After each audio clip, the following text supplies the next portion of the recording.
And welcome back. And with us now we have Eric Ascher. Eric is Communications Associate for RespectAbility, and we're going to hear about that organization from him. Welcome to the show, Eric. Hi, I'm happy to be here and talk about what I was doing. Good to have you. Let's talk about RespectAbility and what they do.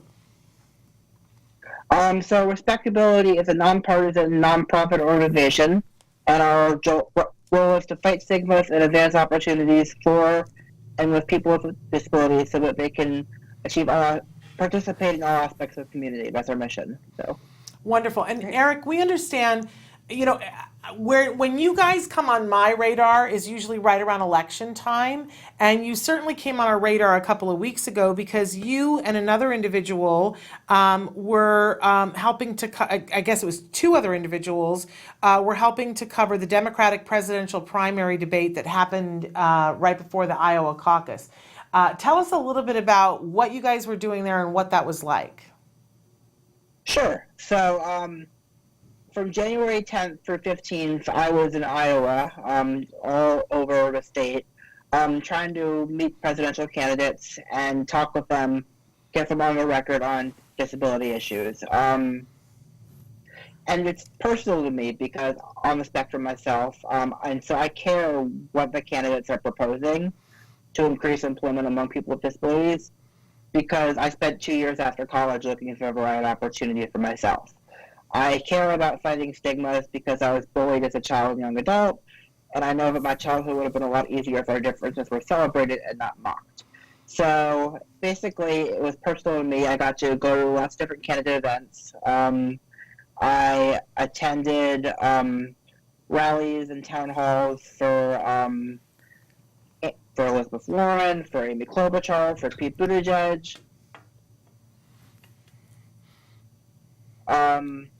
Sorry, that's my boss just popping in. So I attended events for Amy Klobuchar, Pete Buttigieg, Elizabeth Warren, Andrew Yang, and then I got to participate in the spin room at the presidential debate in Des Moines. So that was highlight of the trip for me. Well, I'm chartreuse with envy, because to be there and be on the ground and be talking with these folks, I mean, there's nothing like that. I can't even imagine. So we didn't get to be there. Right. So what did you learn? What did you walk away with, Eric? What are your thoughts now? Well, what I walked away with is videos of 3 of the candidates, which are on our website at voteability.com, and got responses to our candidate questionnaire from 5 of the leading candidates. We have responses posted from Buttigieg, Warren, Klobuchar, Sanders, and Yang on our website. And they went in detail on lots of different disability issues that affect people. So. Yeah, I love that you guys have a very specific form. We were talking earlier because we've been going through all of their disability policies, the ones that have them, and it's very hard to judge apples to oranges because they're different. But I love that your form, you're asking everybody the same question, and then you can compare what their answers are, which is really wonderful. Yes. Is there anybody thus far who has, just said, no, I'm not doing it? We have not had anyone fully reject us, and we're just waiting on responses from the rest. We're hoping we'll get some more as the campaign goes on.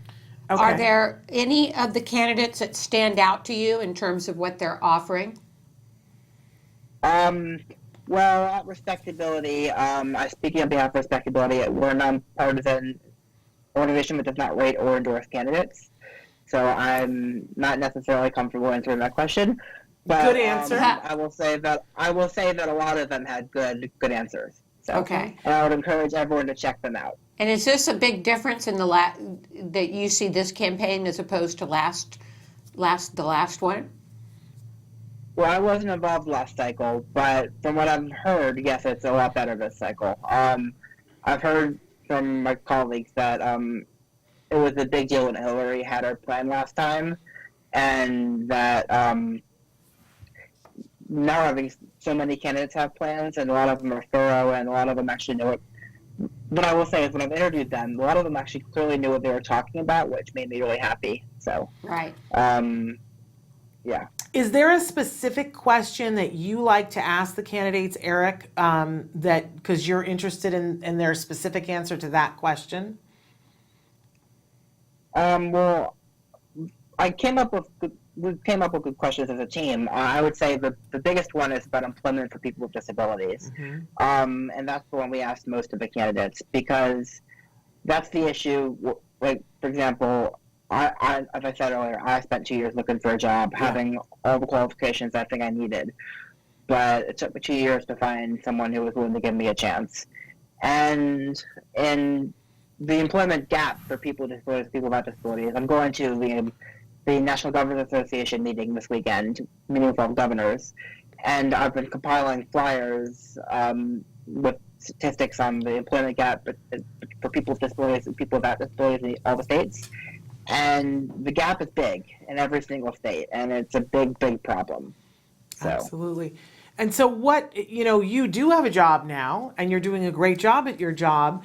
For people who don't understand, give them a little bit about what your background is, because you were poised to be in a great job like this. What had your background been before you were in this job, while you were looking for a job for 2 years? So basically my background is I went to college. I was at Goucher College in Towson, Maryland. And I was a communications major, political science minor, and I wanted to do something that integrated both of those aspects of my interests. And this opportunity came up for a fellowship at RespectAbility in January 2018. And then I spent 5 months here. Started out as an unpaid fellow, became a paid fellow, and eventually, after a summer internship at a PR firm, I came back and was hired full time. So it was a long process, but basically the thing is, what I learned is that there's no better interview than doing the job for 5 months, basically. So. Well, that was going to be my next question, because some of the candidates in their policies detail what they want to do for education, and it includes things like internships and apprenticeships and fellowships. And I was wondering what your opinion about that is, but it sounds like you're a fan of that it works. I'm a fan of whatever works. I know RespectAbility. I'm not on the policy side, but I know one of the best practices that we like to promote is called Project Search. And they have an extremely high success rate, and it's basically an apprenticeship program for people with disabilities, on-the-site job training, and they get trained on the job, and then they have a high percentage of people who graduate the program and actually get hired. So, Wonderful. Basically, there are best practices that work. There are things that employers and governments and politicians can do to make things better for people with disabilities, and it was good to be able to get them on the record, trying to see what their plans are. Yeah. Now, you mentioned that you're nonpartisan, so I imagine that there's some sort of a plan to reach out to the Republican side. Have you gotten anything? Have you gotten anything from them about what the policy would be on the other side? We've gotten a couple things. I mean, I was at a Bill Weld event in D.C. last week, actually, and that was interesting. He talked a little bit about disability. I was not able to film it, but if I did, I would have written something about it. And yeah. You're a very busy man, Eric. Yes, you are. And we understand that you've taken time out of your busy day. That you can tell them you're live with autism-live right now. That you're occupied. I've been trying to. That's okay. I mean, we know this happens to us too. But Nancy, I'm not letting you get a word in edgewise. It's okay. But I want to know, now that you've gotten some of these reports from these candidates and you're waiting for some for the others, what's the next step for RespectAbility? Because this election season is only just begun. So we are going to continue to reach out to presidential candidates on both sides of the aisle. We are going to hopefully get more and more responses to our questionnaire.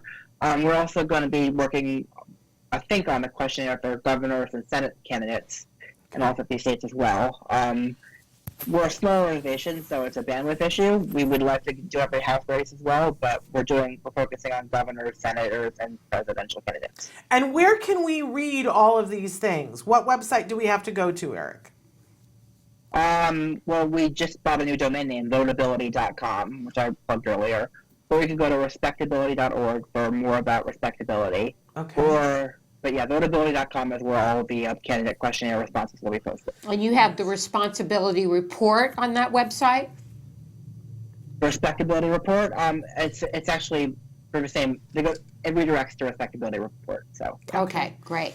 Well, congratulations. You guys are doing a great job. Yeah, and thank it's you. very appreciated. And I'm excited for you that you're getting to meet all these people and keep it fresh in their minds that they need to have plans for people of all abilities.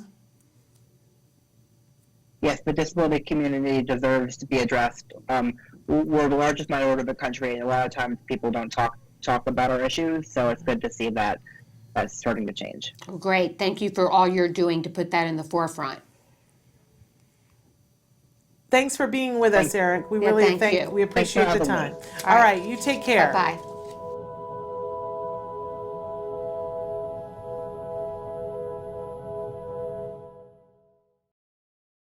Hey, thanks for watching Autism Live. To subscribe, click here. And if you'd like to check out some more of our videos, click here.